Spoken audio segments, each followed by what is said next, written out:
Duraikannan sir, இதுல ஒரு mega கூட்டணியை கட்டமைக்கக்கூடிய முயற்சியில முன்னோக்கி போயிட்டு இருக்கிறாரா இபிஎஸ்? இப்போ பாமக உள்ள வந்துட்டாங்க. இல்லை, நிச்சயமாக 2024 அந்த திட்டத்தை வகுத்தாரு, வியூகங்களை வகுத்தாரு. அது கைகூடலை, ஒரு மெகா கூட்டணியை கட்டமைக்கணும்னு சொல்லிட்டு.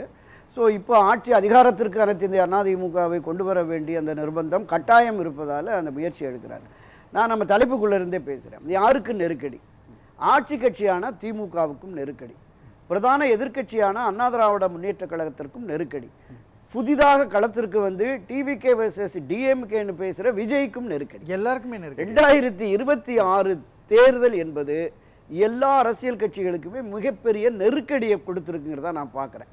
இதுவரையிலும் இந்த 50 வருடமாக நாம் பார்த்த தேர்தல்களை விடவும் நான் பல பதிவுகளில் குறிப்பிட்டிருக்கேன். இந்த தேர்தல் என்பது ஒரு வித்தியாசமான தேர்தலாக தான் நம்ம பார்க்குறோம்.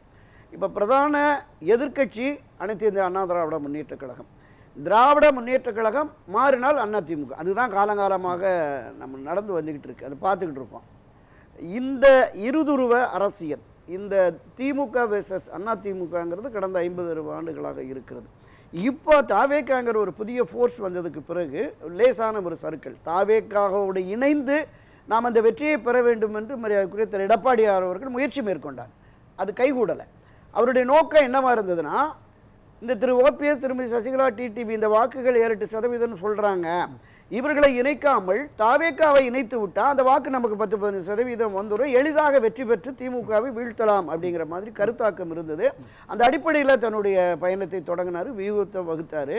கடந்த ஏப்ரல் மாதமே இது வந்துருச்சு. இப்போ தமிழ்நாட்டை பொறுத்தளவில் திமுகவானாலும் அதிமுகவானாலும் எந்த தேசிய கட்சியும் இங்கே வந்து இவர்கள் தலைமையில் தான் தேர்தலை எதிர்கொள்வார்கள். நம்ம காலங்காலமாக பார்த்துக்கிட்டு இருக்கோம்.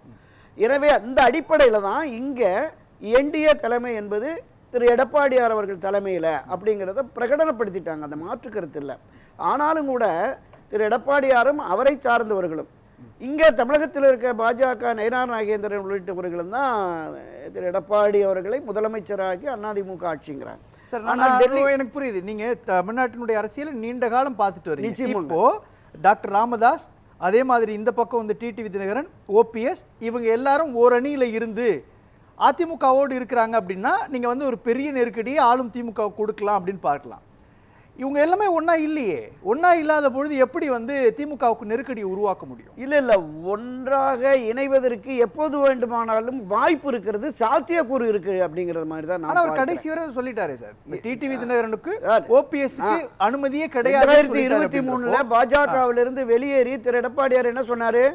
பாரதிய ஜனதா கட்சியோடு இந்த தேர்தலில், வரும் தேர்தலில், இனி எந்த தேர்தலிலும் கூட்டணி இல்லை, ஒருபோதும் அவர்களை ஏற்க மாட்டோம் உறுதியா சொன்னார்ல. இப்ப எங்க இருக்காரு?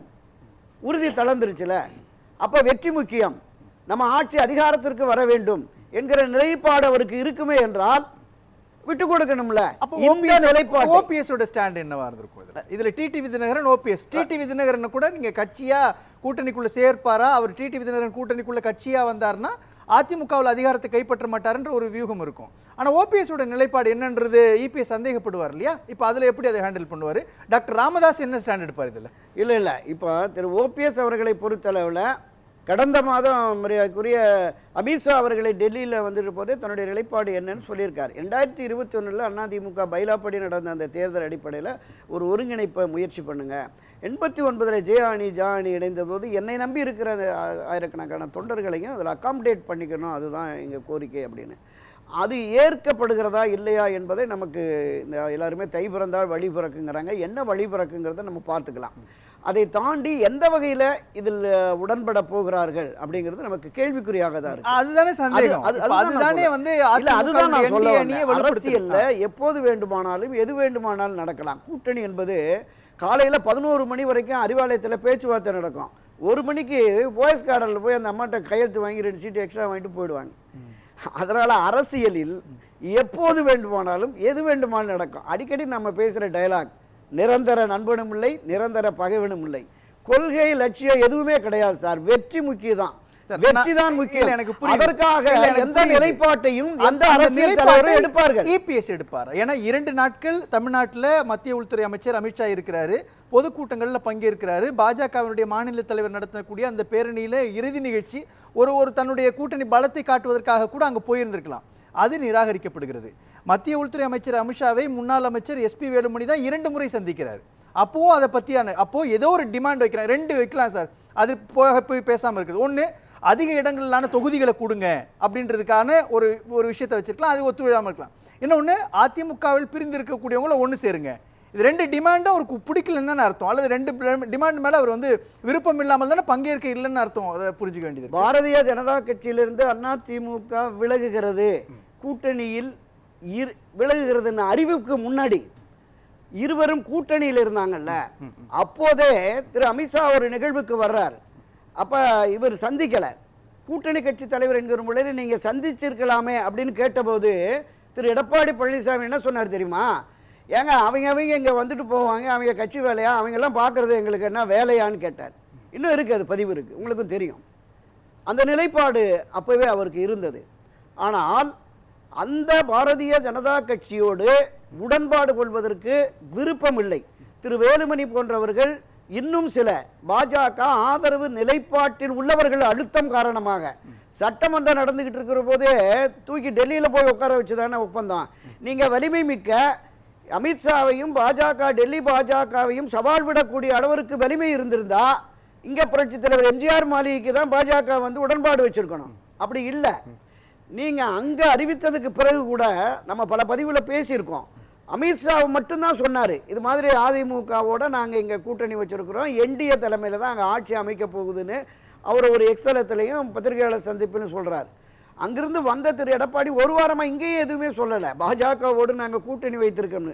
திரும்ப அதே அமித்ஷா தான் எனக்கு எளிமையா சொல்லுங்க சார். சொல்லுங்க. முதற்கட்டமாக பாஜக பாமக அதிமுக ஒரு அலைன்ஸ் ஃபார்ம் ஆயிடுச்சு. இப்போ டெல்லிக்கு இன்னைக்கு போயிருக்கிறார். இப்போ அடுத்த கட்டமாக பிரிந்திருந்தவர்கள்லாம் ஒரு அணியில திரட்டுவதற்கான முயற்சியில் இருக்குவாரா? இல்ல, இதுல என்ன ஸ்டாண்ட் எடுக்க? இல்ல, திரு அமித்ஷா அவர்களும் மத்திய பாஜக மத்திய பாரதிய ஜனதா கட்சியை பொறுத்தளவுல திராவிட முன்னேற்ற கழக ஆட்சியை அகற்ற வேண்டும். அப்ப அதற்கு ஒரு வலுவான கூட்டணி தேவை. அந்த வலுவான கூட்டணியில ஓரளவுக்கு யானை படுத்தாலும் குதிரை மட்டங்கிறது அதிமுக தான். அப்போ இதோடு கூட்டணி சேர்ந்தால்தான் முடியும். அப்ப இது வலிமை மிக்க ஒன்றுபட்ட ஒருங்கிணைந்த அதிமுகவா இருந்தா இன்னும் வெற்றி வாய்ப்பு கூடுதல். 2021 சொன்னார்ல, அமமுகவுக்கு ஒரு 15 இடம் கொடுங்க, 40 தொகுதிகளில் அதிமுக வெற்றியை அமமுக பாதிக்கும்னு சொல்லி அமித்ஷா இதே லீலா பேலஸ்ல பேசி நம்ம எல்லாமே அது தொடர்பாக விவாதிச்சிருக்கோம். அப்ப அதை விட 200 மடங்கு அதிகமாக டெல்டா மாவட்டம் தென் மாவட்டங்களில் வாக்குகள் இருக்கிறது.